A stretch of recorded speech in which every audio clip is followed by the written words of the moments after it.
We're looking at JPMorgan's succession plan, or lack thereof. And I say that because every time you ask Jamie Dimon, if you've interviewed him, it's always like in 5 years, in 5 years, in 5 years. 5 years never actually materializes. Bloomberg's Natarajan joins us now.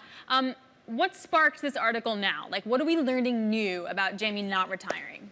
Even if Jamie Dimon is not giving us a clear timeline about when he's ready to leave the stage, the thing is, everyone in the industry wants to know what next after Jamie Dimon. So there isn't a real clear trigger here. We're halfway through that special package that he was given a couple of years ago that asked him to stay 5 more years. Remember that 5 more years initially started out as what we thought was a timeline. Then it became a bit of a joke. Then you had the board that gave him a special package to induce him to stay on for that much longer. So we're all trying to tease out what next after Jamie Dimon and who are the successors. But the reality is, it does seem like Jamie, who's been there since 2005, is 67, went through a decade, the 2010 to 2020 period that clearly was the decade of JPMorgan.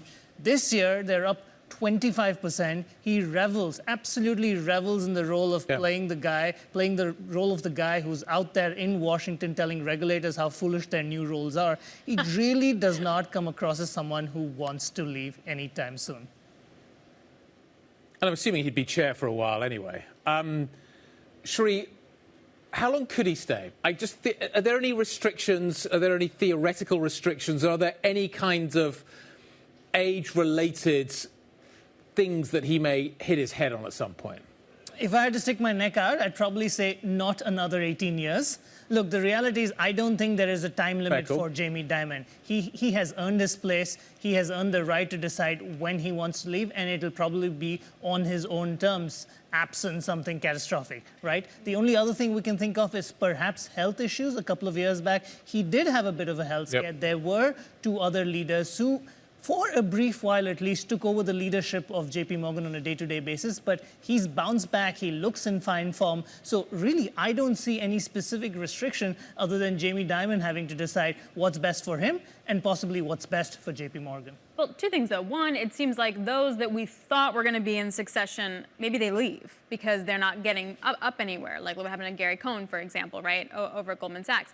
And then on the flip side, the longer he waits, the more the pool becomes bigger, which may not be the best thing. Look, that is an issue. I mean, it was an issue at Goldman. It can be an issue across Wall Street. You don't want to get Gary Cohn. Gary Cohn, for the longest time, was the obvious successor to Lloyd Blankfein, but that didn't pan out. Lloyd Blankfein was in his seat long enough that Gary Cohn was ready to pack up his bags and leave, and he went into the government, which was a pretty important role anyway. But at JPMorgan, you're right. There are 2 obvious contenders, that is Marianne Lake, Jen Piepszak. People have seen them as the front runners. But JPMorgan also has a history of people who've looked like number 2s who could potentially succeed Jamie Dimon have gone on to leave.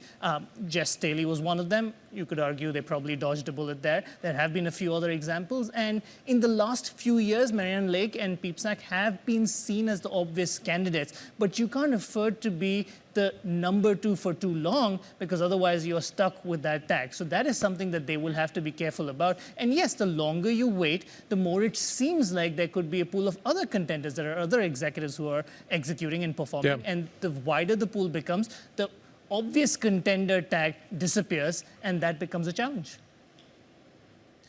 Sri, are we also getting past the point where Jamie could go and do something else? He was often talked about as a potential kind of swapping Wall Street for DC. The longer this goes on, I'm presuming that those options start to diminish. So there's actually more of an incentive for him to stay. He loves it so much. He clearly doesn't want to go and do anything else. Is there an obvious? Could he be chair for a while? How long? How could you feather his departure in a way that allows him to stay at the bank longer, but allows that transition to happen?